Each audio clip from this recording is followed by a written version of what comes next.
So I'm here to introduce our next speaker. Our next speaker is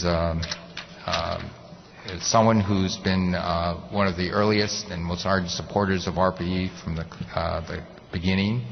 This is the Democratic leader, Nancy Pelosi, who has been a tireless advocate not only for ARPA-E but for energy research innovation on the whole. And she shares our belief that the future prosperity and security of this country depends on the ideas of our best and brightest. The Energy Department looks forward to continuing to work with her to address our energy challenges and to forge a clean energy future.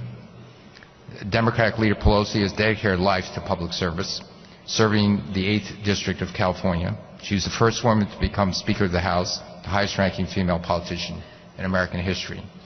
This year marks her 25th year in the House of Representatives. And under her leadership, the House passed historic legislation on fuel efficiency, renewable energy research, and investments in the clean energy economy. These investments are creating jobs and putting us on a path to a secure energy future. Democratic leader Pelosi has been a powerful advocate for everything from modernizing the grid to developing advanced battery technologies. She understands the importance of the ideas that have come out of ARPA-E. She's once said, "Innovation is the engine that drives the American economy and keeps us competitive in the global marketplace. Investing in energy entrepreneurs and scientists to encourage innovation is critical to creating jobs today and in the future." She's continuously demonstrated an unyielding commitment to American innovation and clean energy throughout her career. Democratic leader Pelosi is also a leader in the fight against climate change. She's promoted energy innovation as a crucial way to address this challenge. She's called energy independence a moral, environmental, health, economic, and national security issue.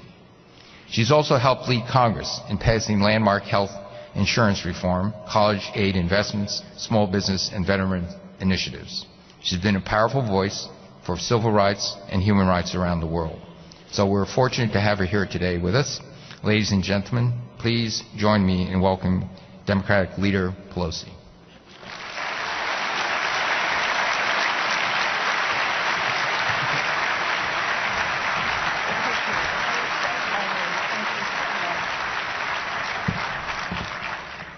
Good morning. Thank you very much, Secretary Chu, for your very warm and generous introduction.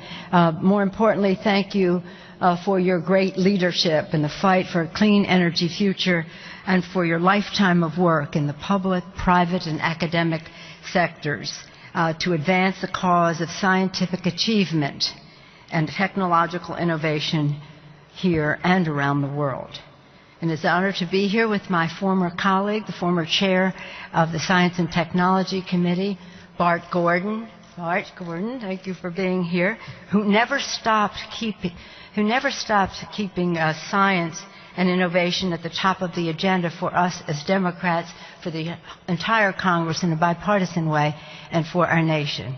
He taught us every day that our description of our agenda should be 4 words: science, science, science, and science. Thank you, Bart Gordon.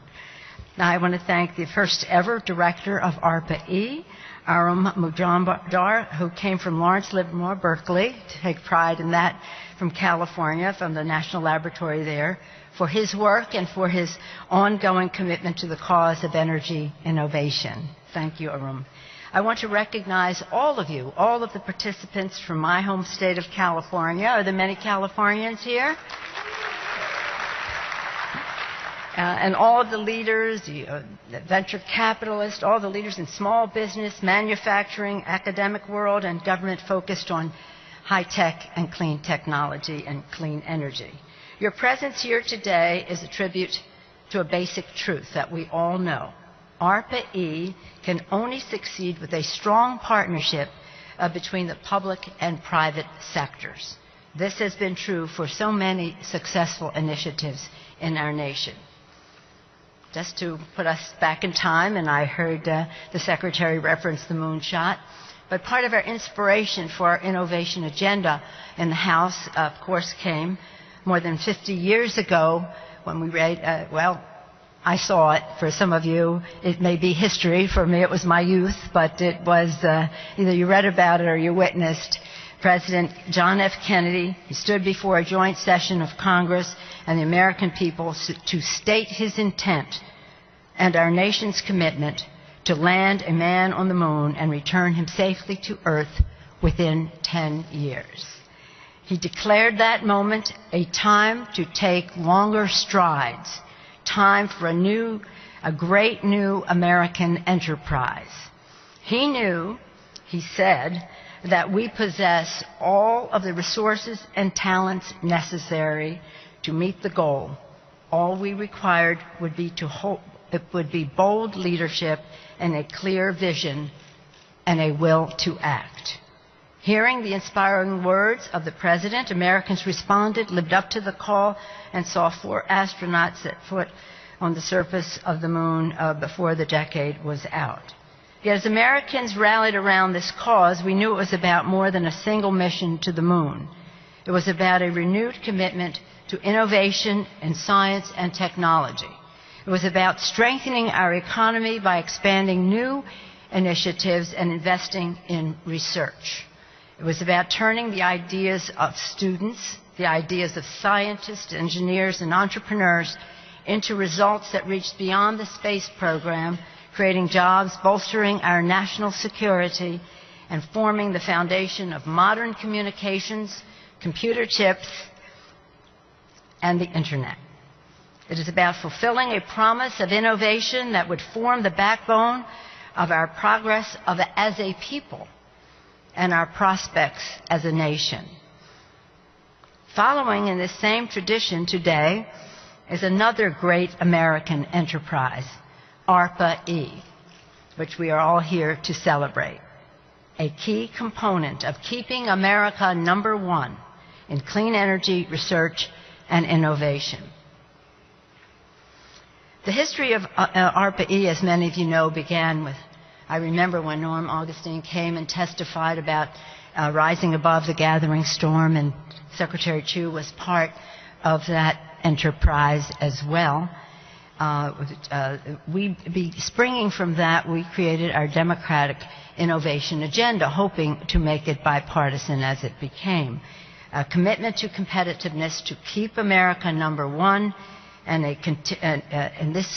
so we had the gathering storm. How do we take that idea, turn it into legislation, turn it into policy, turn it into progress?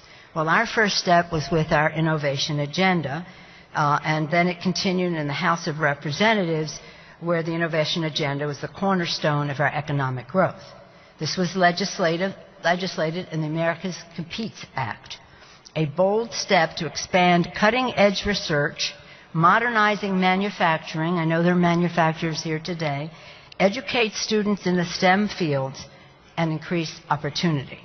Under the leadership, the excellent and strong leadership of Chairman Bart Gordon, the Competes Act came to the floor and won very strong bipartisan support.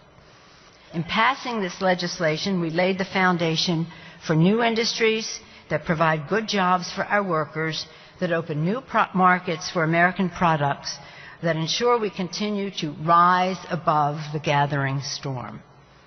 And thus, ARPA was created, springing from the National Science Foundation report, turning into legislation. But we really weren't there until we had the money. And so when President Obama took office in 2009, with an even greater army of allies in Congress, we upheld our promise to invest in clean energy, investing $400 million in ARPA-E through the Recovery Act. Now we're talking. Advancing and expanding ARPA-E with the reauthorization of the Competes Act, again under the leadership of Chairman Gordon in 2010.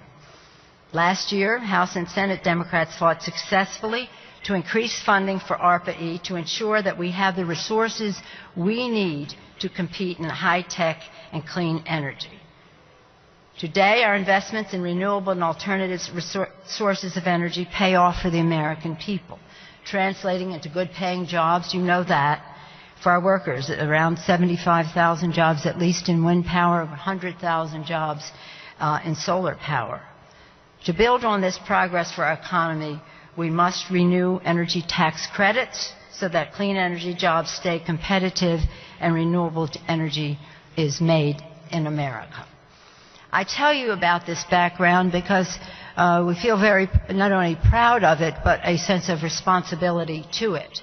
And we see the opportunity to exist as we go forward and to enlist your help to make this as bipartisan an initiative as possible. Under President Obama's leadership, we are already taking critical steps forward to make more energy here at home. Domestic energy production is at its highest level in nearly a decade, while our reliance on imports has fallen to its lowest level in nearly 20 years. We are using natural gas to drive our transition to renewables.